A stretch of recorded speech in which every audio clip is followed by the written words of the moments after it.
Shalom,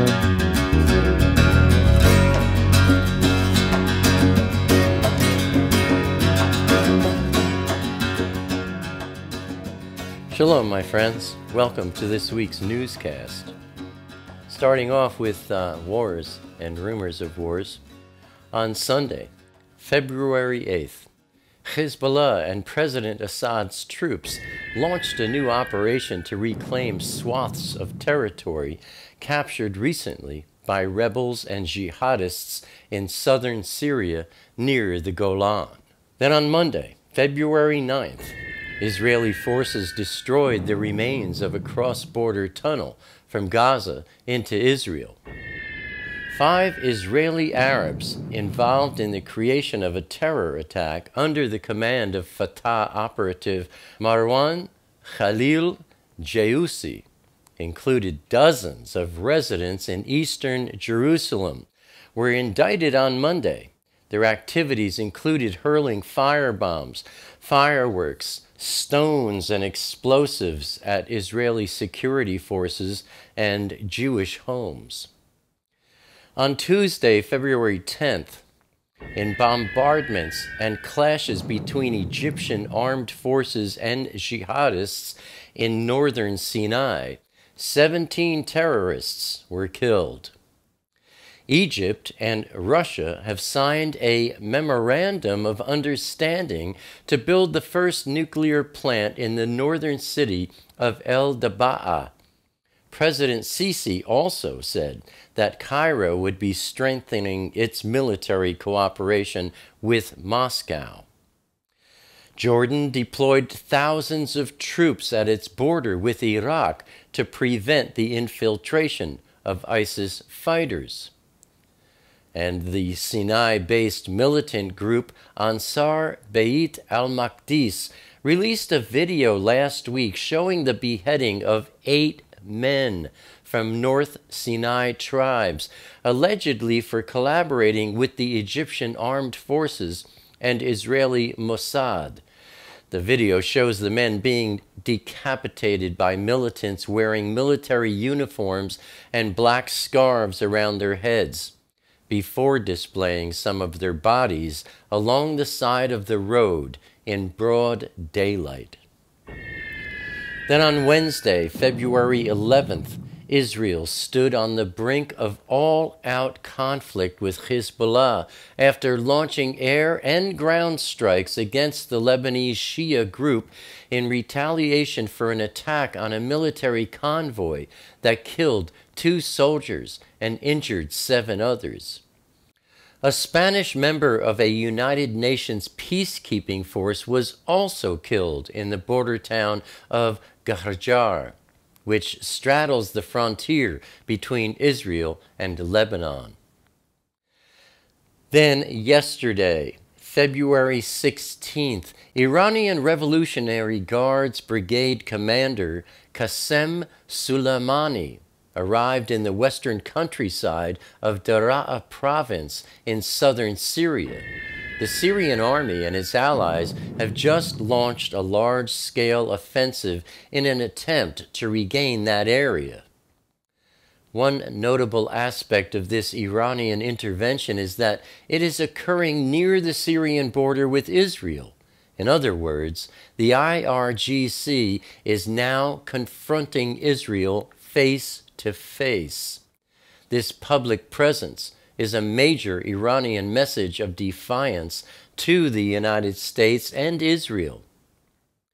The week-old offensive waged by Hezbollah, along with thousands of Syrian army troops and members of the Iranian Revolutionary Guards against the opposition militias on the Syrian Golan Heights, places thousands of Hezbollah soldiers near the Syrian-Israeli border. President Assad's forces in Syria and Hezbollah in Lebanon are now seen as a single entity that enables Iran to control parts of Syria and most of Lebanon. The Sinai province of the Islamic State posted a video showing members carrying weapons and performing training exercises. The footage also showed terrorists in open-backed vehicles, similar to those used by the Libyan branch of ISIS, carrying a portable anti-aircraft missile launcher and wearing camouflage uniforms resembling those worn by Hezbollah fighters. The crucial security relationship between Jordan and Israel is gaining new meaning after last week's report on the brutal execution of a Jordanian pilot at the hands of ISIS. Israel is now flying drone sorties over the Jordanian-Syrian border to help Jordan thwart potential attacks from ISIS. The United Arab Emirates, which briefly suspended its participation in Arab airstrikes against the Islamic State, has now rejoined the effort. The UAE has sent a squadron of F-16 jets to Jordan so that its pilots can fly sorties alongside those from Jordan. After leading waves of terrorism in the West Bank during the Second Intifada and mass terrorist attacks inside Israel before being dissolved back in 2007, the Al-Aqsa Martyrs Brigades are reinventing themselves. For the past year, their fingerprints have been all over a string of shooting attacks in the West Bank. Further, the United States has basically agreed to Iran becoming a nuclear threshold state. Iran has been working systematically to advance all three of the elements essential to its nuclear weapons program. Number one, the ability to enrich uranium to weapons grade by developing more powerful centrifuges. Number two, a nuclear explosive device, being the continued work by the U.S.-sanctioned Organization of Defensive Innovation and Research. And three, a delivery vehicle, that is the ballistic missile program. Obviously, Iran has been using the breathing space provided by the interim deal to improve their weapons program. According to U.S. intelligence officials, foreign fighters are streaming into Syria and Iraq in unprecedented numbers to join the Islamic State or other extremist groups, including at least 3,400 from Western nations, and that number being among some 20,000 who are joining ISIS from points around the world. Take a look at this chart. Despite more than 3 months of U.S.-led airstrikes in Syria, ISIS has continued to expand its control in the country. On the chart, you'll see sections of red, orange, yellow, green, and gray. The red areas denote ISIS-controlled areas. The orange and gray areas denote contested areas. The yellow areas denote opposition to ISIS, and the green areas denote areas of Assad's regime. Look at the red areas and how the growth of ISIS-controlled areas that have expanded in just over 4 months' time, from the beginning of September last year through this past January 10th. Remember, ISIS came onto the scene in force after the first blood moon of the blood moon tetrad. This chart shows the growth of ISIS, which occurred just after the second blood moon that happened in the fall last year. And the third blood moon is about to appear this April. The world stage is being set, my friends. Flash. ISIS beheads 21 Christians and promises to conquer Rome by Allah's permission. The ISIS terror group released a video on Sunday, February 8th, showing the Islamic jihadists beheading 21 Egyptian Christians who were previously kidnapped in Libya. The Egyptian Copts, who were dressed in prisoner-like orange jumpsuits, were lined up along a beach and abruptly beheaded in the graphic 5-minute video. The Islamic State's LameStream Media, that's the group that has published the previous beheading videos in the Middle East, produced this video titled, "A Message Signed with Blood to the Nation of the Cross." Quote, "All praise is due to Allah, the strong and mighty, and may blessings and peace be upon the ones sent by the sword as a mercy to all the worlds. O people, recently you have seen us on the hills of Al-Sham and Dabiq's plain, chopping off the heads that have been carrying the cross for a long time. And today we are on the south of Rome, on the land of Islam, Libya, sending another message. The sea you have hidden Sheikh Osama bin Laden's body in, we swear to Allah we will mix it with your blood, and we will conquer Rome by Allah's permission, the promise of our prophet, peace be upon him." Close quote. ISIS is growing in intensity, my friends. And on a final note, a man named Alexis Tsipras has popped up seemingly out of nowhere and has gained superstar control of Greece.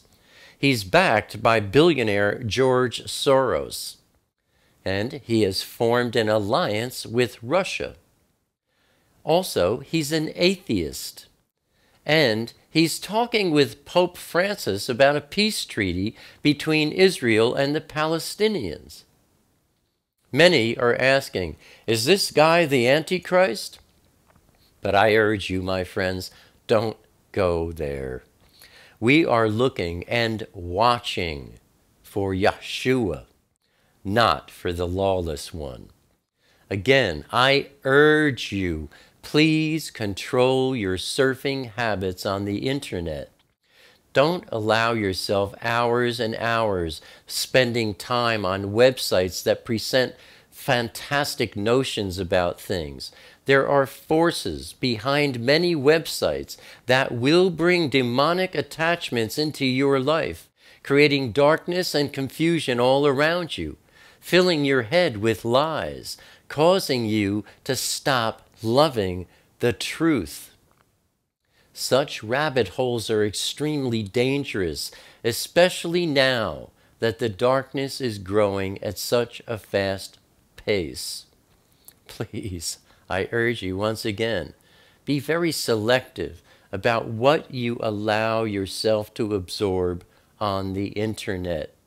If you are wise, you will put all your time into being washed by and growing in His Word and nothing else. 2 Thessalonians chapter 2, verse 7 tells us that the Net Chetef, commonly known as the rapture, will happen. And pay close attention to verse 8, which says, "And then the lawless one, the Antichrist, will be revealed." No one is going to know who the Antichrist is until the called out ones are removed from this planet. My main point here is the balloon of last days prophecies is fast reaching its bursting point. The world is crying out for someone who can fix everything. The financial economies globally are collapsing. Wars and rumors of wars are expanding at a never-before-seen rate. Earthquakes greater than 5 on the Richter scale are increasing. There are major signs in the heavens presenting themselves to us. We are in a Shemitah year and about to enter a new Shemitah cycle. We are at the door, and it's time to be carefully vigilant. And that's the newscast for this week. Abba willing, I'll see you here next week. Until then, shalom, my friends.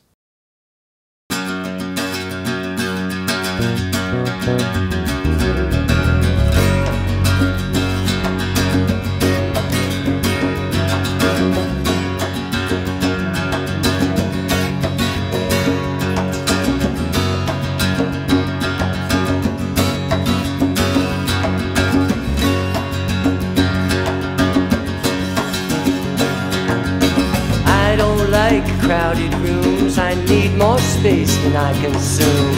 Enough is time alone with you, underneath a naked moon, sharing confidential moods and making chatter. Mockingbird nocturnal sings notations of eternal things, entering the quantum breeze, flying not for want of wings. He lights his gaze on you and me, simply because we matter.